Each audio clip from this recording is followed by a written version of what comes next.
At 7:10 a.m. on June 6, 1944, as Operation Overlord roared into motion, Colonel James Earl Rudder and the U.S. Army's 2nd Ranger Battalion faced one of D-Day's most daring and dangerous missions, scaling the 100-foot cliffs at Pointe du Hoc to destroy a German artillery battery threatening Omaha and Utah Beaches.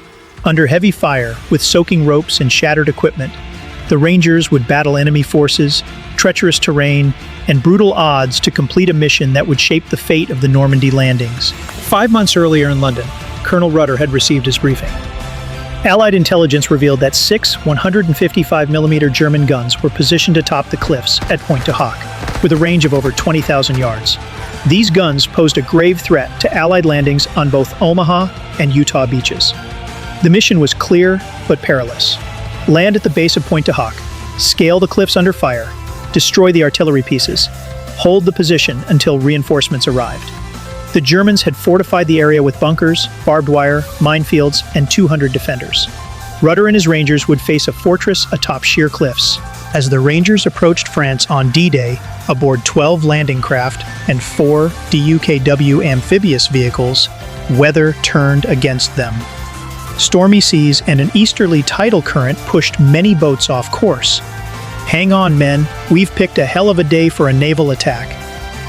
Waves surged 4 feet high. One overloaded landing craft sank quickly, with only the crew surviving. Another was lost with nearly all hands.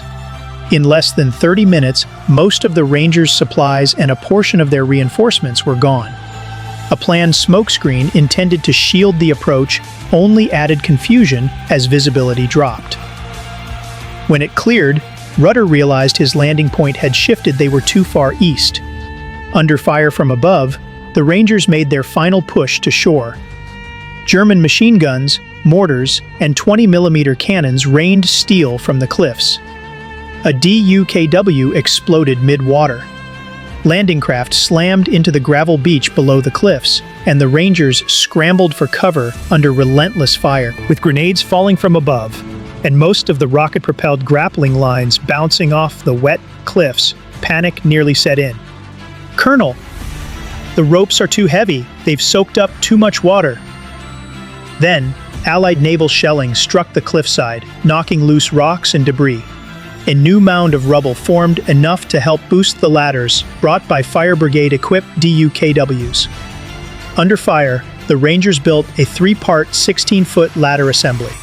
Technician 5th grade George G. Butzik was the first to climb, reaching the top and beginning the assault. Within minutes, dozens followed. Once on top, Rudder's Rangers moved fast. They cleared trenches and foxholes, stormed bunkers, and engaged in close-quarters combat. Losses were heavy. Rudder himself was wounded in the thigh but refused evacuation. Then came a chilling discovery: the artillery guns weren't there. What they'd seen in aerial reconnaissance were decoys.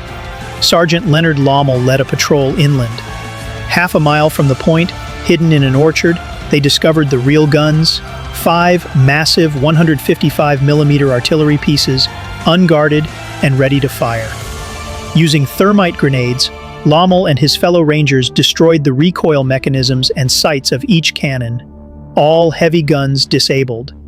The primary objective was complete, but now came the harder task: holding the point. Back on the cliffs, Rudder established a command post in a captured bunker and requested reinforcements. "Pointe du Hoc has been captured. The point is secure. We need ammunition and reinforcements. Heavy losses." The response was grim: "No reinforcements available. I repeat, no reinforcements available." With no choice, Rudder and his men dug in, preparing for the inevitable German counterattacks. That night, the first German probing assault began. Shouts, whistles, and machine gun fire echoed in the darkness. The Rangers repelled the attack, but they knew worse was coming. At 3 a.m., a full-scale German assault broke through the lines. Low on ammunition, the Rangers fell back. Some were captured or killed in the chaos. Rudder regrouped his forces and established a new defensive line.